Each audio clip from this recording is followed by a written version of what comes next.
So welcome back, my dear students. Welcome back, everybody. And this is a new part regarding the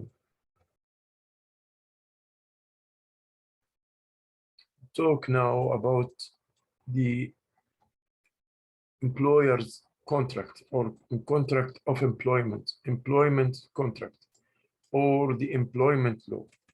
We'll talk about the employment law.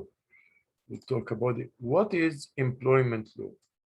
What do you mean by the employment law? So employment law, in all organizations, individuals are either part of the management or employees. So they are employers or employees in any organization. We have employers or employees. As a result, there are laws and regulations. We have law, we have regulations that govern the management-employees relationship. There must be something to regulate the relationship between both the employees and the manager or the boss, between the worker and his boss. And to govern this relationship, to make it a system or whatever, business needs to be aware of their own rights, as well as the rights of those of the employee. There are very specific law and regulations that pertain to the employment relationship, and business need to ensure that they obey them. So there must be a law that bind both the employees and the employers together and arrange the relationship of them. We have human resource management and employment law. We have human resource management and employment law. It consists or focus on doing the right things. Always we focus on doing the right things. What about the human resource management? The human resource management, we all know it, that it is concerning about recruiting the people, training them, putting them on pay plan and payroll, and putting them for retirement procedures. All this is the human resource management. As it is a specific area that is growing today, modern business specialists in this area are trained and knowledge by the law, regulations, and responsibilities of employers and employees. So they are responsible about the employers and about the employees in the same time. What we care here in the human resource management is about doing the right things. Okay. The human resource management and the law focus on the fair treatment of employees by their employer. So there will be a good treatment, not because I'm working for you that you treat me bad or whatever. No, you treat me good as I'm working for you. Means that a business will benefit from the loyal and productive employee, because if you treat the employee in a good way, he will be loyal and he will be productive. He will be loyal and productive, as you see here. Further, an employer's solid knowledge of the contract is unionized environment encourages a stable relationship. Yes, so we'll talk about the role of the unions in the relationship to stabilize the relationship between the workers and the employees as well.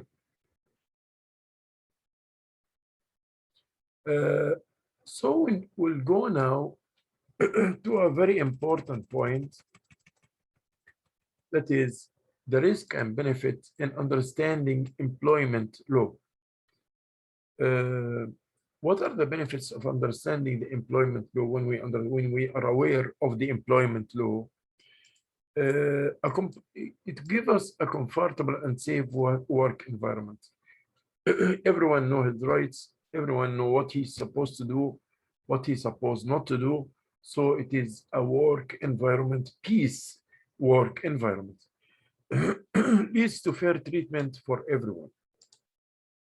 Creates understanding of concepts like hiring, firing, right? So there will be everyone will understand what are the conditions of firing, what are the conditions of hiring new people, what are the conditions of the what to be done in a case of discrimination, if there is discrimination.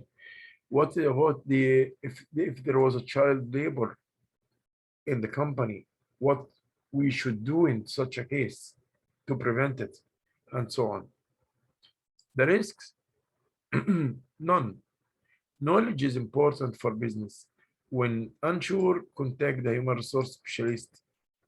Okay, so here the risk, there is no risk for the knowledge of the employment law.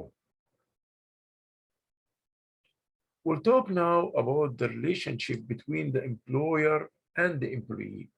Employer always refers to a boss or a manager.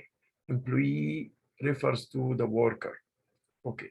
An employee is someone who works for a person or organization and is provided money and possibly benefits for working for them. Managers must employ employees and make decisions concerning their employee. The employer is a person who tells the employee what to do and also what not to do. As employer, I tell my employee what to do. Employer means boss.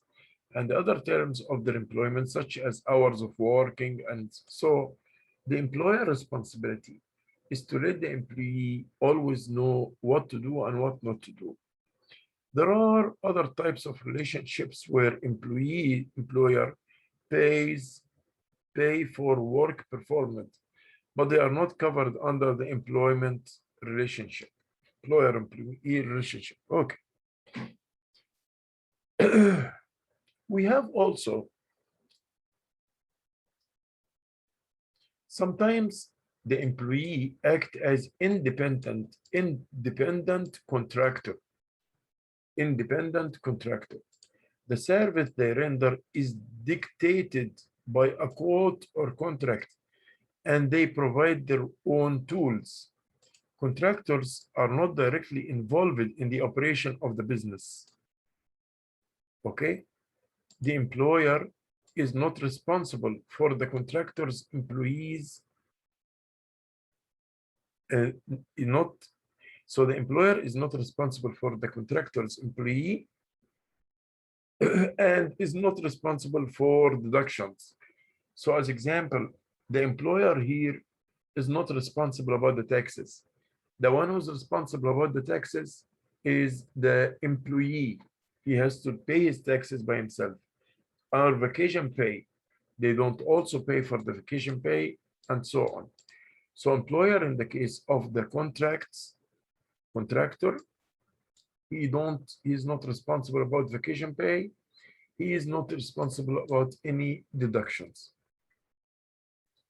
Again, one of the figures of the contract, we call it independent contractor, in which in the independent contractor, the employer is not responsible about the employee's deduction, like the taxes. And also in some like vacation pay, he is not responsible about this.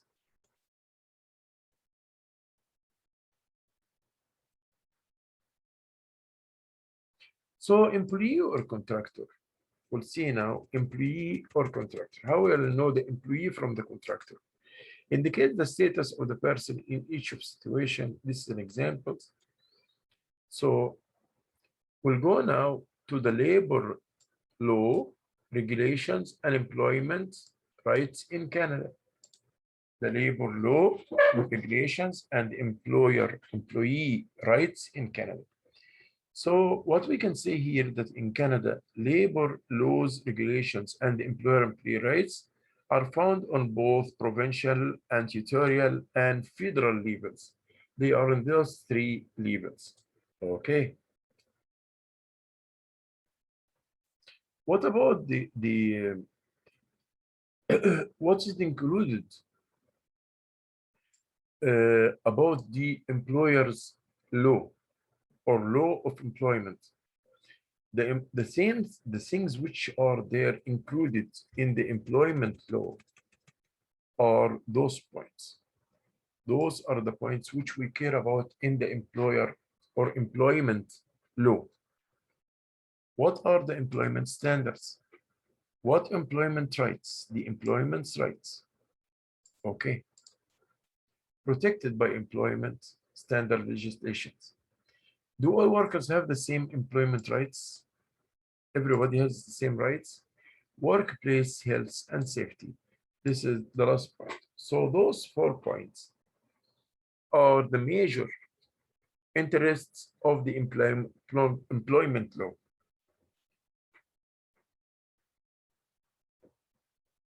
As example, for the federal labor standards, we have hours of work, vacation and general holiday, leave, sick leave, maternity leave, whatever, the terminations and layoff and dismissal of employees who's not working, is not care of duty, whatever, the wages and the pays and deductions, all the rules and regulations regarding sexual harassment, and about the employer compliance as well, and about the employer compliance. So those are the points which we care about in the employment law.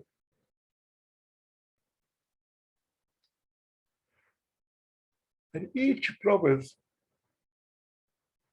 in Canada here, they have their own standards. And you can see from some links here as example, the work standards in Alberta, other areas. In each area, you will find as example, Toronto, Ontario, and so on. Okay.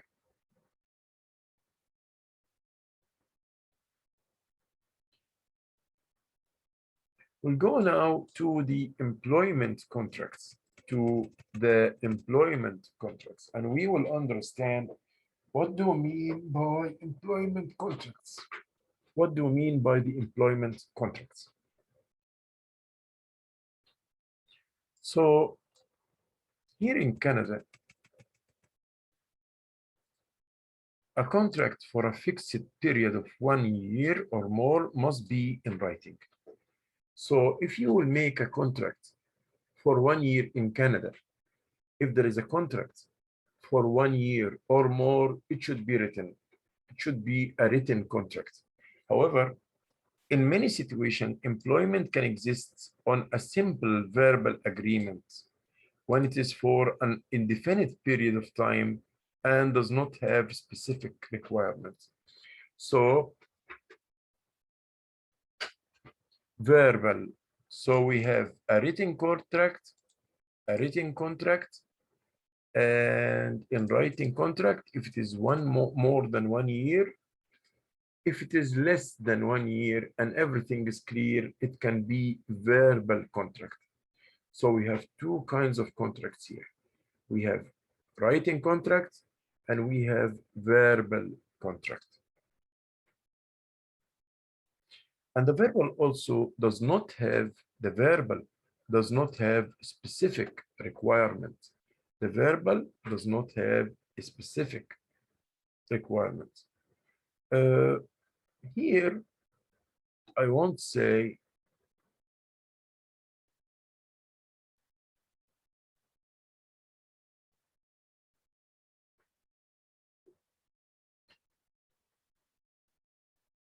so. This is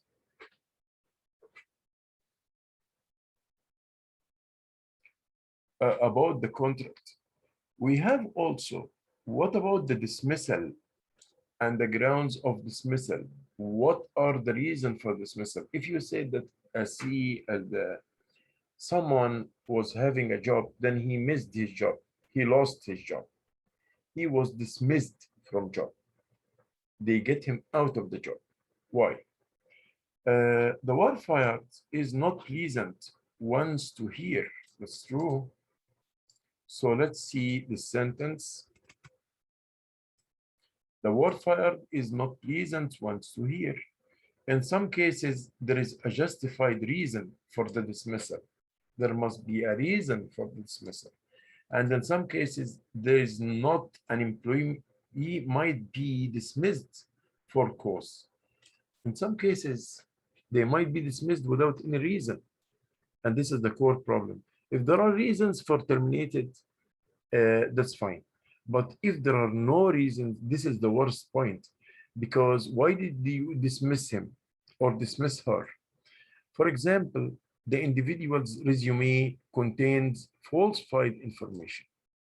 Okay, so an employee might be dismissed for cause if, for example, the resume, he put some lies, he put fake, submitted fake resume.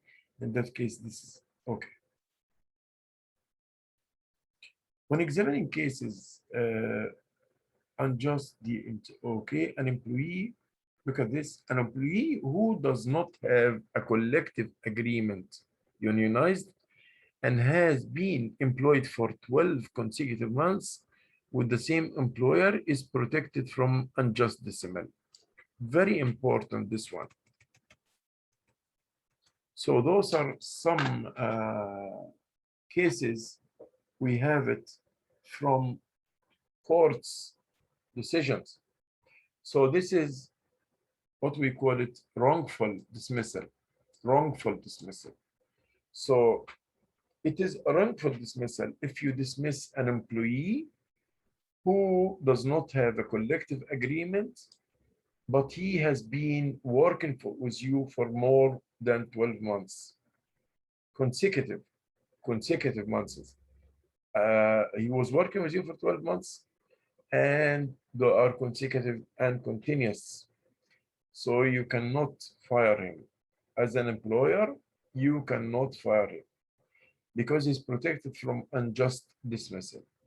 He's protected from unjust dismissal. Less than 12 months, you can fire him then.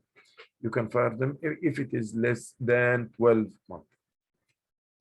Employees' employment are significantly changed. Let us see why enlarge this and read it together.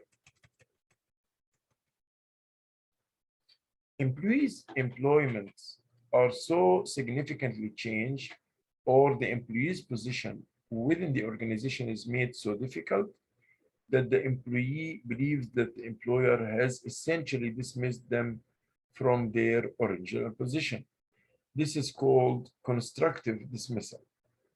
As a result, the employer effectively forces the employee to quit. So he forced by this use the employee to quit. Let us read the sentence again and read it together back and understand it together. Employees' employment are so significantly changed, or the employee's position within the organization is made so difficult. So he made the situation difficult for the employee, that is the boss, that the employee believes the employer has essentially dismissed them for their origin. So that's what the employee will think, like that way, I will be dismissed because this work is horrible and I can't manage it. And I think the previous people have been dismissed for the same reason. He put a workload that I cannot accept or I cannot do or over my capacity. Okay. So the Canadian Labor Code states the employees who feel they are unjustly dismissed. So this is the Canadian Labor Code. If you have a problem and you felt that you had been dismissed unfairly, so you have to do this. Request in writing a written statement from their employer giving the reasons for dismissal. So you will ask your employer, why did you dismiss me? The employer must reply within 15 days after request is made.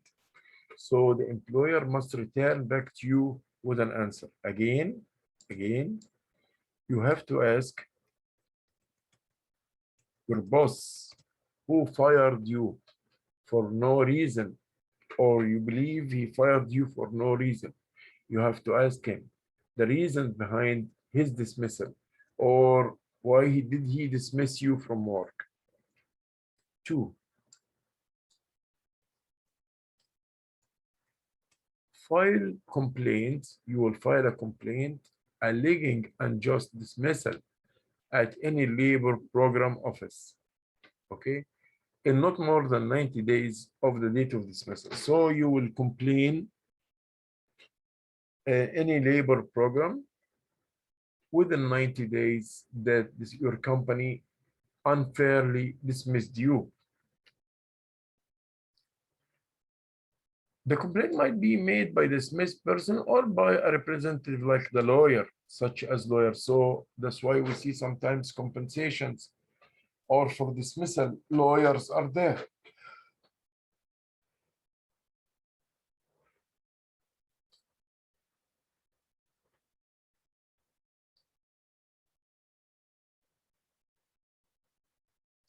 Okay, here we will talk about cases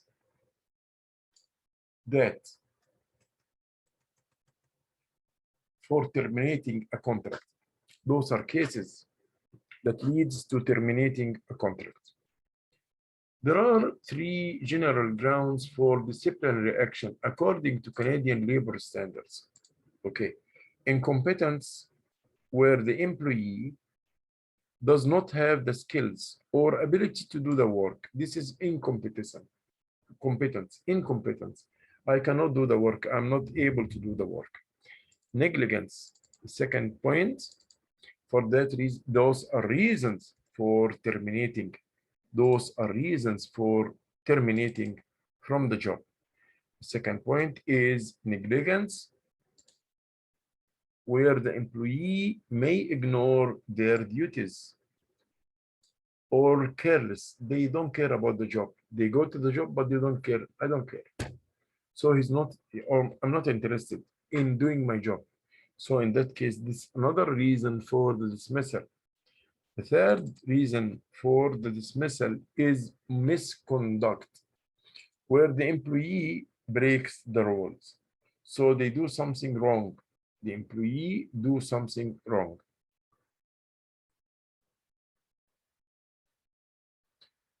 Another reasons for dismissal, we have also group of reasons for the dismissal. What are they? Using drugs or alcohol at work. If you are drinking at work, that's enough to dismiss you. If you drink alcohols at work, this is enough reason to dismiss. Being unable to do the work because of a lack of skills or knowledge. Okay, you don't have skills to do the work, then you will be dismissed. You are unable to do the work, then you are dismissed. Being dishonest. Looks like I'm stealing money from the company. This is a reason for also dismissing me. Okay. Disobeying a supervisor. So if you did not obey your supervisor, this is also a reason for dismiss from the work. Disobeying the rules of the organization. You don't obey the rules of organization of your organization. This is also a reason for dismissal. Having a conflict of interest. Also, this is a reason. Being involved in an activity contrary to the employer's interests. Okay, you are doing something which does not go with the work. I mean, in contradict with the work policy and interests, the company or employer's interest. As example, you do something the opposite of what he care about. He care about, as example, the clients. He care about satisfying the clients, and you don't care about the clients, or you don't treat them well. He wants you to treat the clients in a good way, and you treat them in a bad way. This is also a reason for dismissal. So this is very important because it's including the points of dismissal. Dismissal. Okay.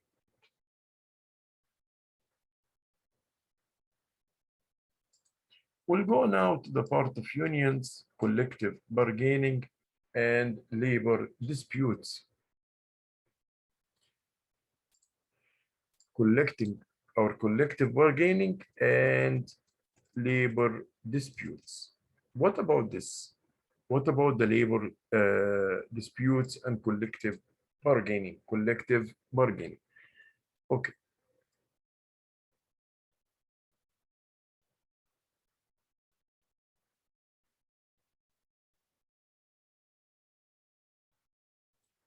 The building, the contracts, the unions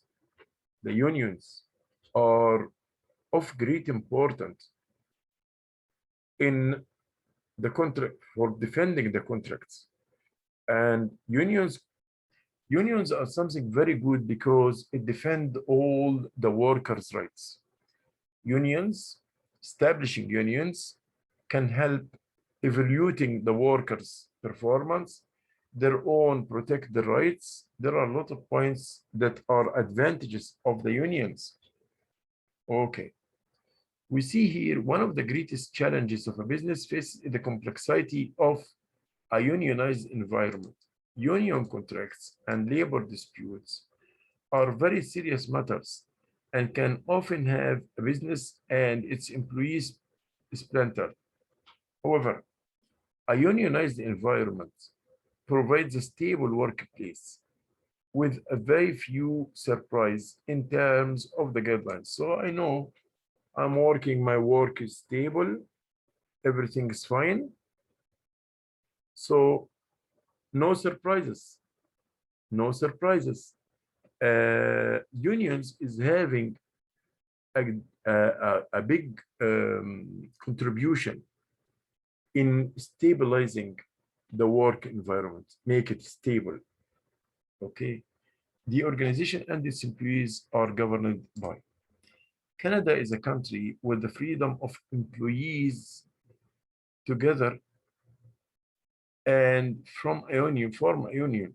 So the rights are protected because when you form a union, this union talk on behalf of all the workers or the employees to defend the rights, to ask for more wages, more suitable conditions, and so on. So yes, so the unions are very helpful, no way. The question is, does every union, every business has a labor union? Every business? No, not everyone. A union is not always formed in business. The main consideration in a union environment is the requirements for a contract.